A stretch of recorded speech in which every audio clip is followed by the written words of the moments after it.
Overthinking से means उसे ख़त्म कैसे करें? खत्म क्यों करना है? अच्छी होती है ओवरथिंकिंग, बुरी थोड़ी है। मीन्स हर सिचुएशन में हम सब कुछ भी एजम्पशन लगाते रहते हैं अपने और कंफ्यूज हो जाते हैं, उसमें पूरे एंटेंगल हो जाते हैं। हाँ प्लीज हैव अ सीट।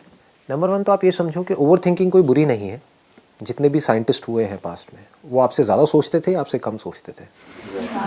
ज़्यादा ही सोचते थे। मैं आपको क्या लगता हूँ, मैं यहाँ बैठा हूँ, मैं आपसे ज़्यादा सोचता हूँ, कम सोचता हूँ? ज़्यादा ही सोचता हूँ, कम तो नहीं सोचता। आप कोई भी टॉपिक दे दो, देखो मेरे पास तो तैयार बैठा रहता हूँ मैं तो।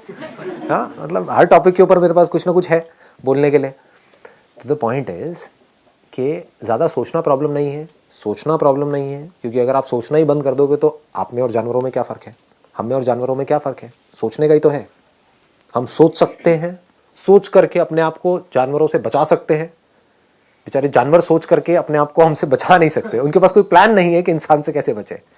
तो सोचना प्रॉब्लम नहीं है, गलत सोचना प्रॉब्लम है, right? Wrong thinking.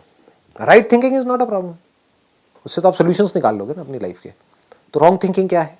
What is wrong thinking? Wrong thinking का ग्राउंड क्या है? रॉन्ग थिंकिंग, राइट थिंकिंग जो मैं कह रहा हूं, कैसे डिसाइड करें कि क्या रॉन्ग है क्या राइट है? हो सकता है आपको रॉन्ग लग रही हो, मेरे लिए राइट हो, मुझे राइट लग रही है, आपको रॉन्ग हो। पकड़ में आ रही है बात? हाँ ठीक है। राइट थिंकिंग मतलब क्लियर थिंकिंग, सीधी थिंकिंग, एकदम सीधी सादी जैसे बोलते हैं ना। रॉन्ग थिंकिंग मतलब टेढ़ी मेढ़ी, जहां पे हम खुद ही फंसे पड़े हैं। तो राइट थिंकिंग मतलब क्या, रॉन्ग थिंकिंग मतलब क्या? बताओ जी। सर जो बिलीव्स पे बेस्ड है वो रॉन्ग थिंकिंग है, और जो रियलिटी पे बिल्कुल बेस्ड सही, है। बिल्कुल सही। Let's give a big hand for him. क्या हुटिंग करी पाई आपने? आवाज आई मेरे को थोड़ी हल्की फुल्की सी। तो भंगड़ा भी पा दो अब तो यार, आओ ना भाजी। हाँ ये बात क्लियर हुई। ये बोली है जो भी आपके बिलीव्स के ऊपर बेस्ड है वो रॉन्ग थिंकिंग है, और जो रियलिटी के ऊपर बेस्ड है वो राइट थिंकिंग है। बिलीव्स हमारे किसके ऊपर बेस्ड हैं? इल्यूजन के ऊपर बेस्ड है, और जो रियलिटी है वहां पर किसी बिलीफ की जरूरत नहीं है। Do you have to believe कि मैं यहां पर हूं या नहीं हूं अभी? क्यों बिलीव? बिलीव करो, विश्वास करो कि मैं यहां पर हूं। मेरी बात का विश्वास क्यों नहीं कर रहे हैं आप लोग? किसी को भी डाउट है कि मैं यहां पर हूं या नहीं हूं? तो रियलिटी में बिलीफ की कोई जगह नहीं है। बिलीफ कहां पर चाहिए? जो रियलिटी में कहीं नहीं है आपके आसपास में। बस आपको कुछ भी बोल दिया गया है और आपने मान लिया है, और उसके बेस पर कुछ भी सोच रहे हो। कभी अपने अंदर झांक करके देखो, जो भी आप सोचते हो वो बिलीफ्स के बेस पर सोचते हो या रियलिटी के बेस पर सोचते हो? 99% जो भी कुछ सोच रहे हो सब बिलीफ्स के बेस पर। भगवान है या नहीं है? नहीं है। एक मिनट, कितने कहते हैं नहीं है? ये बिलीफ है या रियलिटी है? रियलिटी है। अच्छा रियलिटी है।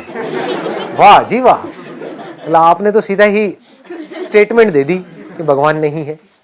अच्छा मैं कहता हूं है। करो चैलेंज, कैसे करोगे? और जो कह रहे हैं है, वो बिलीफ है रियलिटी है? बिलीफ है। क्यों? क्योंकि मैं कह रहा हूं कि नहीं है। करो प्रूफ। है आपके पास कोई फोटो वोटो है? दिखाओ, प्रूफ करो। कैसे प्रूव करोगे? तो रियलिटी के बेस पर अगर हम सोचें तो हमारा माइंड क्लियर हो जाता है, चीजों को हम देख सकते हैं, समझ सकते हैं, कंफ्यूजन्स नहीं होते ऐसे माइंड में। ऐसे माइंड में अंदर कॉन्फ्लिक्ट्स नहीं होते हैं।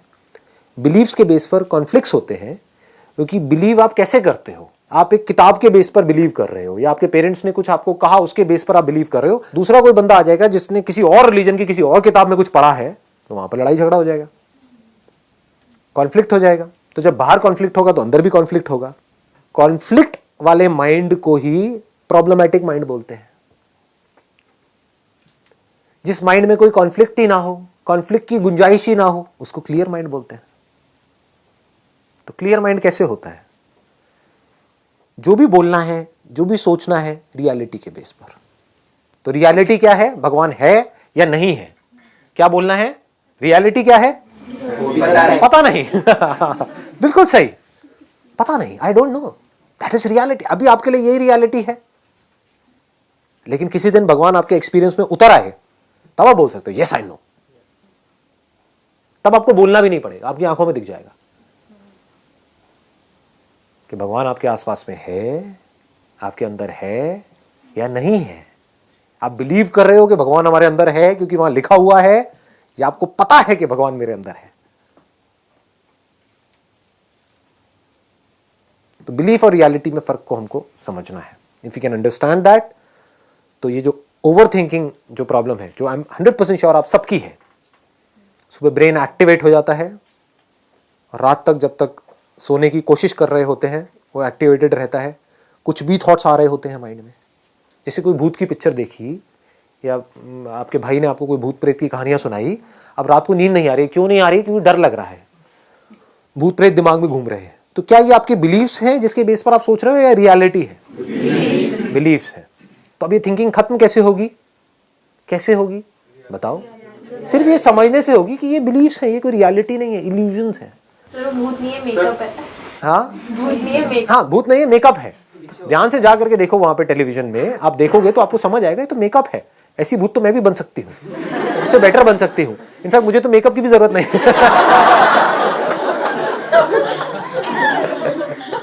ये आपको जवाब मिल गया है, क्लियर जवाब मिल गया है। अगर किसी पर्सन के लिए अगर हम कि हाँ वो ऐसे हैं वो वैसे हैं, तो दिमाग में उनकी नेगेटिव और पॉजिटिव दोनों बहुत आता रहता है। तो उसको कैसे करें कि वो सच में ऐसे हैं या वो ऐसे दिखा रहे हैं? कि हमारे माइंड में कंफ्यूजन रहती है, एक कॉन्फ्लिक्ट चलता रहता है कि वो जो पर्सन हमारे साथ में है वो ऐसे हैं या वैसे हैं। ऐसे वैसे मतलब अच्छे हैं या बुरे हैं। तो वो अच्छे भी हैं और बुरे भी हैं। दुनिया में ऐसा कोई नहीं है जो सिर्फ अच्छा हो या सिर्फ बुरा हो। बुरे से बुरे में भी अच्छाई होती है, अच्छे से अच्छे में भी बुराई होती है। लेकिन जिस बेस पर आप उनके बारे में अच्छा बुरा सोच रहे हो, जरूरी नहीं है वो सच है, वो इल्यूजन भी तो हो सकता है ना। तो रियलिटी है या इल्यूजन है वो कैसे पता लगेगा? उनके साथ बैठ करके पता लगेगा। चाहे डायरेक्टली उनसे पूछो, चाहे इनडायरेक्टली पूछो, डिपेंडिंग अपॉन योर रिलेशनशिप। जैसे आज अगर मैं अपनी बात करूं तो मेरी और मेरी वाइफ की जो रिलेशनशिप है, अगर जरा सा भी कुछ मेरे को लगता है तो मैं सीधा जाकर के उससे पूछ लेता हूं कि मुझे ऐसा लग रहा है क्या, तो वो हंसने लग जाती है कि क्या लग रहा है।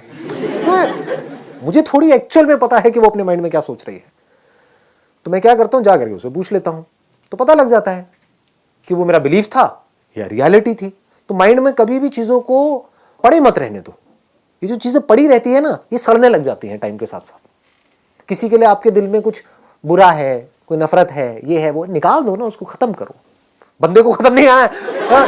एक मिनट, समझे मैंने क्या बोला? यही प्रॉब्लम है, आप कुछ और मत समझ जाना। खत्म करो मतलब उस बात को खत्म करो, या तो उससे बात करके उस प्रॉब्लम को सॉल्व करो, या फिर अगर बहुत ही ज्यादा किसी के लिए कोई खुंदक है तो कमरा अपना बंद करो जिस वक्त घर में कोई ना हो, और चीखो चिल्लाओ, ये करो वो करो, कुछ भी, 2-4 कांच के ग्लास ले लो, तोड़ दो ऐसे करके, बाद में उसको साफ कर दो, थोड़ा खून वून भी निकल आएगा तो यार रिलैक्स हो जाओगे। तो अंदर की जो भी भड़ास है वो निकाल दो, मतलब उसको दबा करके मत रखो अपने अंदर। किसी के लिए भी अगर आपके मन में किसी भी तरह की कोई बुरी फीलिंग है, कोई बुरा थॉट है, कोई किसी को नुकसान पहुंचाने की चाह है, तो समझ जाओ आप खुश नहीं रह सकते, उसका कुछ नहीं जाएगा। मतलब आपको अपने माइंड को क्लियर करना है, पहले ये समझ लो। ये हम बड़ी गलती करते हैं। हम क्या कर रहे हैं, हम उसको कन्विंस करने की कोशिश कर रहे हैं। हो सकता है आपकी किसी के साथ लड़ाई हो, लेकिन वो एंड तक आपसे लड़ता ही रहे, मरते दम तक आपसे नाराज ही रहे। आपने कोई गलती कर दी, आप उससे माफी मांग रहे हो, लेकिन फिर भी वो आपको माफ नहीं कर रहा है। तो आपको अपने माइंड को क्लियर करना है, आपको अपने आप को माफ करना है कि I am just a human being, मेरे से कोई गलती हुई और मैंने खुद को माफ कर दिया। अब उसने नहीं किया तो वो उसकी प्रॉब्लम है, वो मरेगा पूरी जिंदगी के लिए, वो सड़ेगा अंदर ही अंदर। इसको सड़ना बोलते हैं, अंदर ही अंदर। कोई आपसे जेलसी कर रहा है तो आपको वहां पर उसके माइंड को क्लियर नहीं करना है कि वो आपसे जेलसी ना करे। उसको आप कैसे क्लियर करोगे? आपको अपने माइंड को क्लियर करना है कि मेरे अंदर जेलसी पैदा ना हो। कोई अगर अपने आप को आपसे कंपेयर कर रहा है तो कोई बात नहीं, करने दो, उसकी अपनी प्रॉब्लम है। आपको खुद को किसी से अपने आप को कंपेयर नहीं करना है। जहां आप कंपेयर करते हो वहीं आप फंस जाते हो। या तो आपकी ईगो बढ़ेगी, या अपने आप को नीचे गिराया तो आपकी सेल्फ एस्टीम की धज्जियां उड़ जाएंगी। तो ना अपने आप को किसी से कम समझना है, ना ज्यादा समझना है। ये बात पकड़ में आ गई है ना? ये कुछ बेसिक्स है लाइफ के। अगर ये हम समझ पाए ना और इस तरह से चल पाए, मतलब अल्टीमेट गोल क्या है यहां से, इफ यू रियली वांट, एक है आपने सिर्फ पूछने के लिए पूछा है कि मैं अपनी ओवर थिंकिंग को कंट्रोल कैसे करूं, क्योंकि ये कोई छोटा सवाल नहीं है। If you really mean it, क्योंकि इससे बड़ी कोई चीज है नहीं लाइफ में। इसकी वैल्यू क्या है? आपके जो अंदर की दुनिया है वो बिल्कुल क्लियर हो जाए। इसी को तो खुशी कहते हैं। और खुशी क्या है? बाहर चिल्लर पिल्लर मिल जाएगी वो खुश, उससे खुश हो गए आप। समझे? आपने कहा किसी से कंपैरिजन नहीं करना चाहिए हमें। ऐसे क्यों सर? करो कंपैरिजन करो और फिर देखो अंदर क्या होता है, तो धीरे धीरे समझ आएगा। नहीं, I am not joking, seriously समझो। आप कह रहे हो कंपैरिजन करना चाहिए नहीं करना चाहिए, तो मैं कह रहा हूँ I may be wrong, I may be right. तो कंपैरिजन करो और अपने अंदर झांक करके देखो क्या होता है, आपकी माइंड की कंडीशन क्या होती है। नहीं, अगर हम किसी बंदे को कुछ देखेंगे नहीं, कुछ समझेंगे नहीं वो क्या कर रहा है क्या नहीं। तो आप कंपेयर थोड़ी कर रहे हो, आप तो सीख रहे हो। Is learning comparison? आप अपने आप को मेरे से कंपेयर कर रहे हो या मेरे से कुछ सीख रहे हो? हाँ, अगर कंपेयर करोगे तो अपनी धज्जियां उड़ा लो। समझ गए? हाँ, कि ये बंदा कहाँ है, मैं कहाँ हूँ, ये वो व्हाटएवर। सीख रहे हो तो चाहे इससे सीखो चाहे गली में किसी भिखारी से सीखो, उसमें कंपैरिजन की क्या जरूरत है? सर हम नहीं करते सर, पेरेंट्स करते। करने दो। अभी मैंने क्या कहा यहाँ पर, ये बात समझ आई कि आपको अपने माइंड को ठीक रखना है, अपने पेरेंट्स के माइंड को नहीं। आपके पेरेंट्स अपने माइंड को ठीक रखना चाहते हैं या नहीं चाहते, ये उनकी प्रॉब्लम है। मैंने इतनी सारी बातें आप लोगों से करी, लेकिन इन बातों की इंपॉर्टेंस और इसकी डेप्थ आप देख पाते हो या नहीं देख पाते हो, ये आपकी प्रॉब्लम है, मेरी नहीं है। मेरा जो काम था मैंने सिंसियरली कर दिया है, आगे आपका काम है।